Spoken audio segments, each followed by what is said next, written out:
We're talking about Prince Harry. We're asking, was he right to leave the royal family? Do get your calls in now, 0207 862 2222. Prince Harry has made some of his most candid remarks since stepping away from royal life. Yes, in a speech in Australia last night, Harry talked about his personal grief, saying, after my mum died, just before my 13th birthday, I was like, I don't want this job, I don't want this role.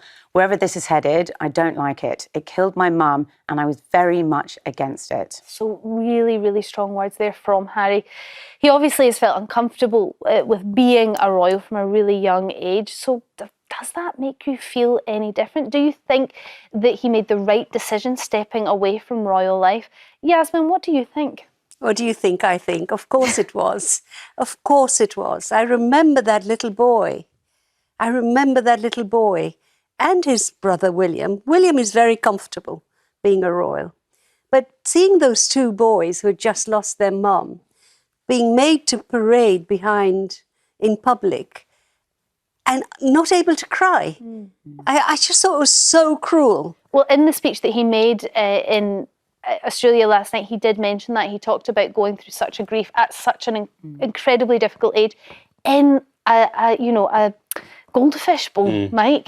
That must have been horrendous. That's enough to put you off the job, surely. Well, I mean, William had to go through it too, and William came out in a different manner, you know. But I'm not very happy with Harry over the last few years. I think he's used his membership of the royal family to traduce his own family, to try and make a fortune in money. Recent biographies, one written by Tom Bowell, though I'm not sure it was Tom who said it. King Charles has had a biography. Well, yeah, but what I'm saying... Diana did an interview. No, what I'm saying is there's been accusations that Harry was somehow kidnapped, you know, emotionally and taken out of the family. But the one thing I'm really upset about with him on this one is it killed my mum. I mean, it's exactly the opposite. If his mother had remained in the royal family, she would not have been killed because she got into a car in Paris that was being driven by a drunk driver who had been hired by a person who wanted to get alongside the royal family. She had no protection. I suppose what he means is the machine of it killed my mum, not that particular incident. Sorry, Mike.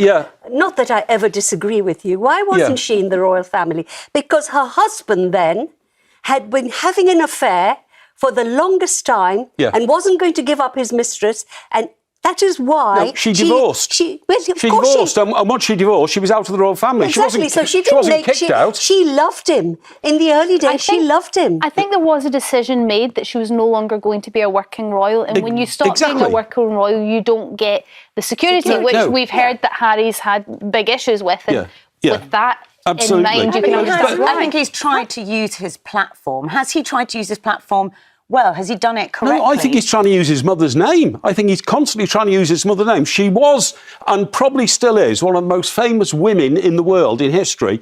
And he invokes her name, I think, when the old, popularity stakes are going down. So does William, of course. That's very different reasons. I just find it astonishing that this young boy, as he was, and the way his father behaved, let's never forget how his father behaved. He married a damaged young woman, aristocratic family. Are they aristocrats? They are. Yeah, I think they were, I never understand the class system here. And uses her, really, to produce the heirs. And then... That's too much of an excuse. I'm sorry. I'm sorry. No. You've got to deal with life as you grow up. No, I don't think so. And he was an adult. He was an adult, and he'd served in the armed forces when he suddenly decided, do you know what? I could make myself rich by getting out of the royal family, going to America. He did. He signed a $100 million deal with Netflix, That's his choice. He's not taking your money or mine. But let me ask you one thing. He was taking Netflix money and rejecting the royal family and then rubbished his family. Do you remember? Rubbished his father. Do you remember? Because I've never forgotten, although I'm not a royalist, I've never forgotten, that his father gives an interview about having an affair on public television. His friend Jonathan Dibbleby writes all about how cold his parents were to him, and that's fine. Marva, what do you think? Do you think that Prince Harry should check everything via Mike? No, I think Mike Harry is just talking a whole lot of nonsense, to be truthful. I totally agree with Yasmin.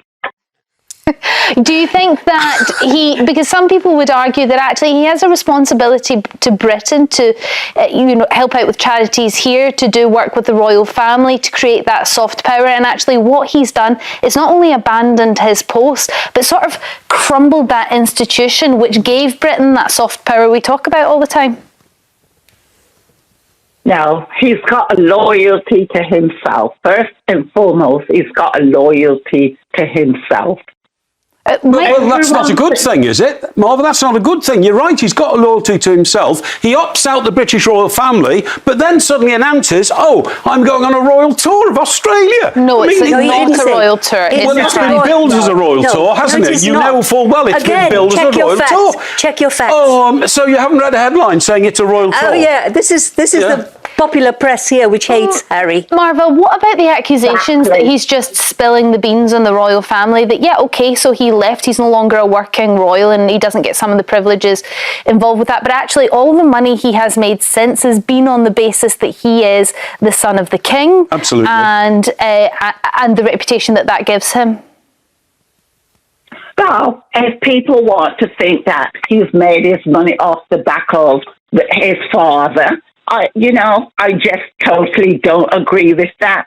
I am positive why Harry is not in the royal fold is because that Meghan was just too dark for the establishment. I totally agree with what Harry has done. He moved away. There's one life to live and he's living it. It's interesting you think that there's a racist element to this, because actually this is an element an argument that we've heard quite a lot. Yasmin, where do you stand on this? And the reason I'm asking you is because he has now come out and basically said he didn't want to be part of the royal family since that moment he had to walk behind that coffin, since the moment that his mother died. Do you think that might shine a better light on why he left? Well, life is not just one moment, isn't it? Is it? I mean, remember, the royal family, as was and is, there were lots of victims. The Queen's sister Margaret was destroyed by the fact that she wasn't allowed to marry the man she loved. And she ended up a drunk and extremely promiscuous and deeply hurt and wounded. And the Queen herself, put up with Prince Philip's interesting friendships with younger women. And alleged. We are now in an age where we are not prepared to do that. Okay, so I think life isn't just one moment. I also read, and I might be wrong, but I'm sure I read this, that soon after Harry was born, we're talking about a day or something like that, Charles went off to see Camilla. Yeah, there's a rumour going around that he went to the bedside and said, "Good, we now have a spare." Essentially, we now have a spare. The hurt was accumulative. And then with the wife, he hasn't just disappeared. What he has done, he's kind of stayed. And you know what? Let me very quickly say. In the back of the royal family. 5 months before they married, 5 months before Harry and Meghan married, I wrote a 3,000-word piece for the Times magazine in the US, saying you don't know the family you're coming into and you don't know the country you're coming into. And the last lines were, the only way they will survive is if they leave. This was 5 months before they married. You can check it out. Squaddies, I need you to sit down for this one, because a live panel just did something British broadcast almost never does it. Let the mask slip for 4 straight minutes, and nobody on set seemed to notice it happening. Here's the setup. Harry stood on a stage in Australia and said something that should have made every front page in this country the next morning. He went back to the weeks before his 13th birthday, right after he buried his mother, and he told a room full of strangers that the machine around the royal family killed her. Not the pressure got to her, not the tabloids were unkind. Killed. A grown man, decades removed from that day, still reaching for the exact same word a traumatized 12-year-old would have reached for. That's not a soundbite. That's a wound that never got the chance to close, because nobody around him was ever allowed to say out loud what actually happened to his mother.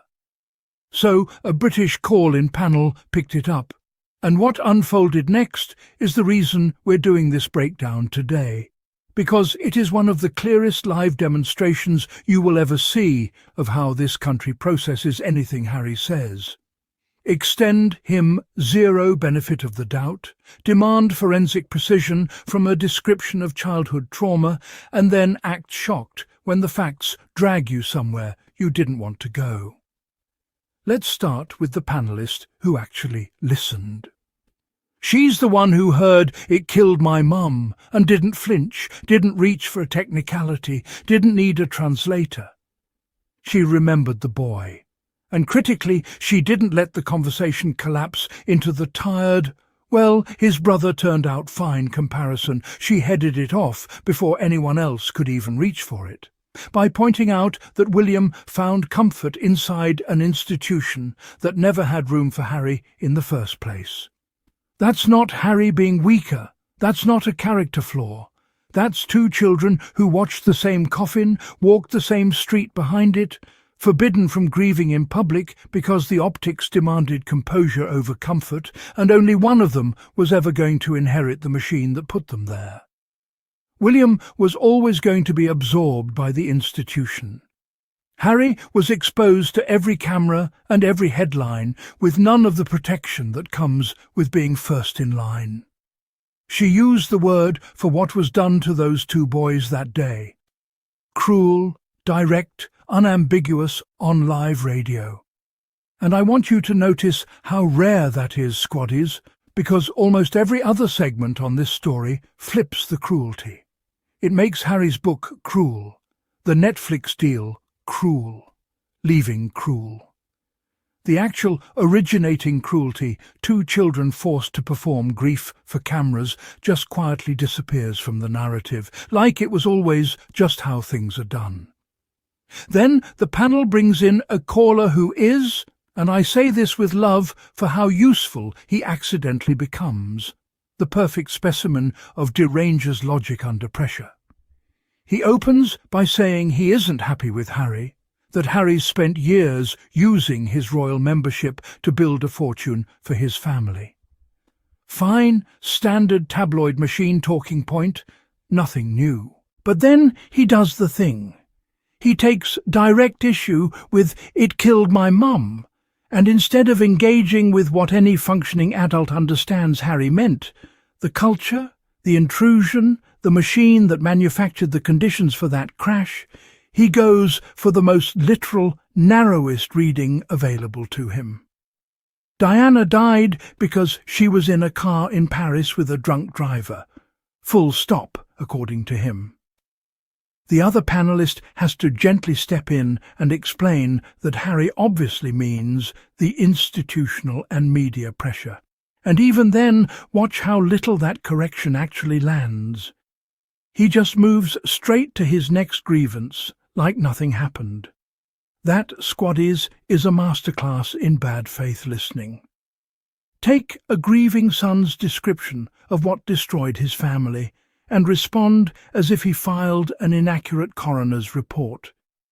It lets you dodge the actual claim while looking on the surface like you're just being rigorous and factual. Very convenient.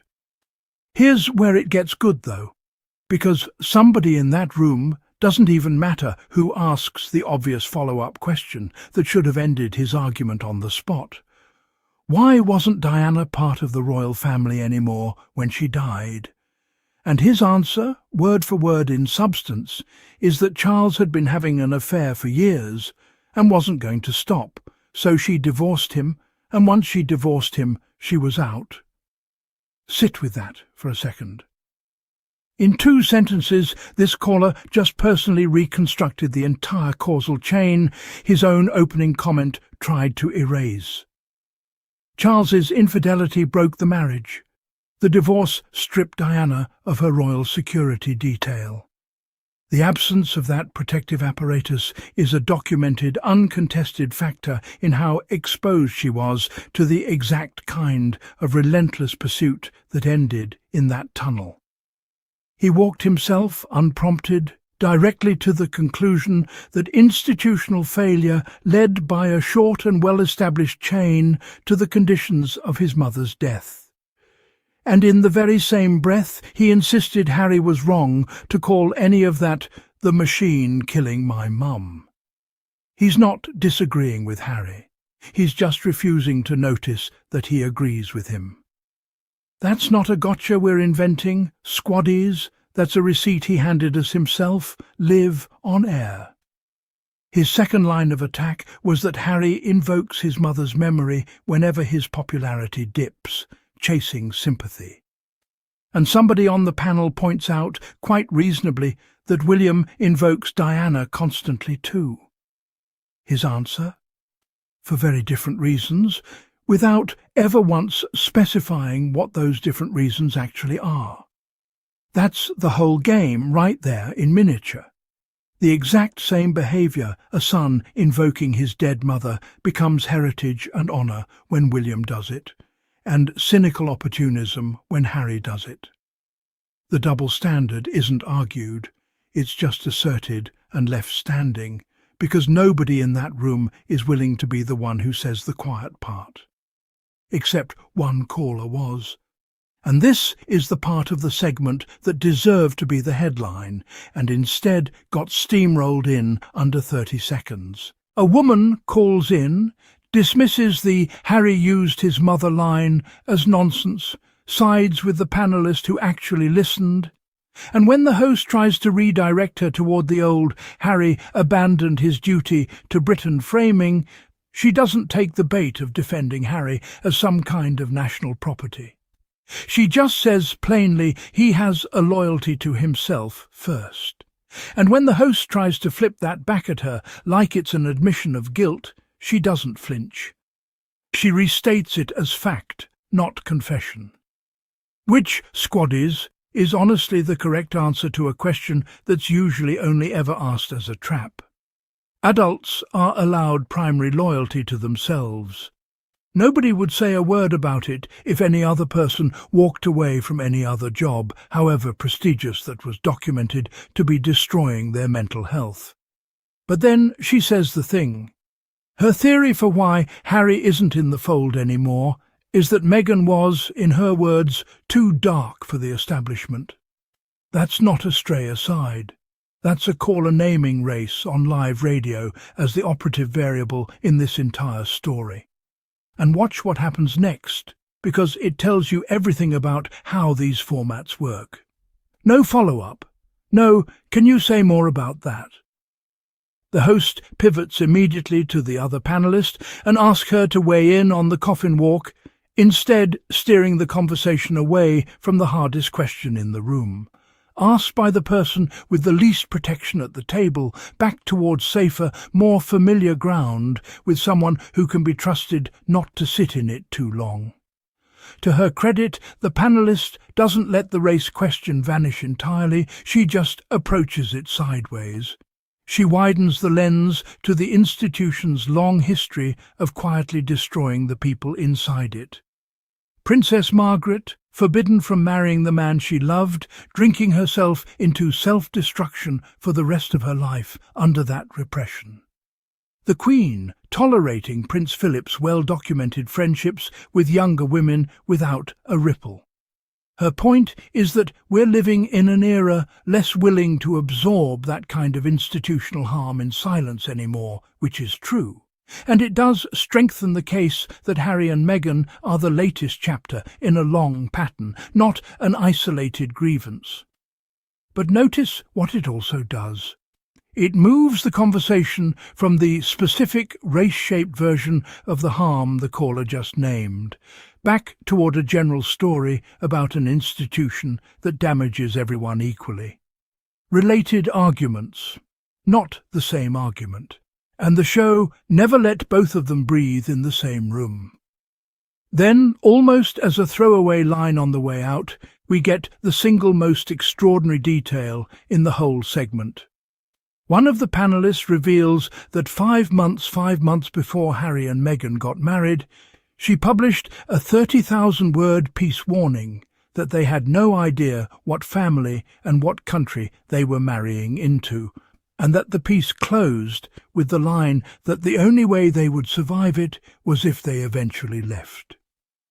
Let that sit with you, squaddies. A journalist put it in print on the record before a single wedding photo was taken that survival meant departure. That's not hindsight. That's not someone dressing up their position after the fact to look prescient. That is a published receipt predicting the ending of this entire story before it began buried at the tail end of a segment, treated as a footnote instead of the headline it actually was. Here's what I keep coming back to. Every single person in that studio was working from the exact same set of facts. Same funeral, same affair, same divorce, same stripped security, same wedding. And the conclusions splintered completely, not because the facts were in dispute, but because of how much benefit of the doubt each person was willing to hand the institution before letting the facts speak for themselves. One caller extended it almost unlimited grace, and fact checked a grieving son's grief into submission. Another extended it none, said the truest and hardest thing in the room, and got talked over for it. One panelist sat in between, sympathetic, careful, willing to name cruelty out loud, but reluctant to let the race question become the actual story. And the host spent more energy managing the shape of the conversation than following a single thread all the way to where it led. That's the format doing exactly what it's built to do. It generates heat, it generates phone lines lighting up, and it lets a genuinely damning admission a caller confirming, in his own words, that leaving the institution cost Diana the protection that might have kept her alive slide right past everyone in the room, including the man who said it, without anyone clocking what had just happened. So here's what I want to know, squaddies. Do you think that caller realised he'd just proven Harry's entire point for him? Or does that kind of contradiction just get swallowed the second the segment moves on to the next topic? And that comment about Meghan being too dark for the establishment, does the instant pivot away from it feel like an accident of live radio pacing to you? Or does it feel like a pattern you've clocked before on these panels? Drop it in the comments. I read every single one of them.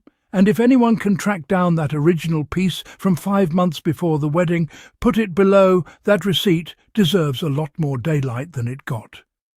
If breakdowns like this are what keep you coming back here, the single biggest thing you can do to keep them coming is hit subscribe.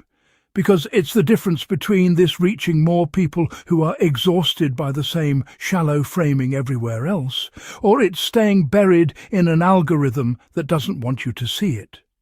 Smash that like button on your way out, turn on notifications so you don't miss the next one, and if you really want to help the channel, send this to one person who still asks whether Harry was right to leave.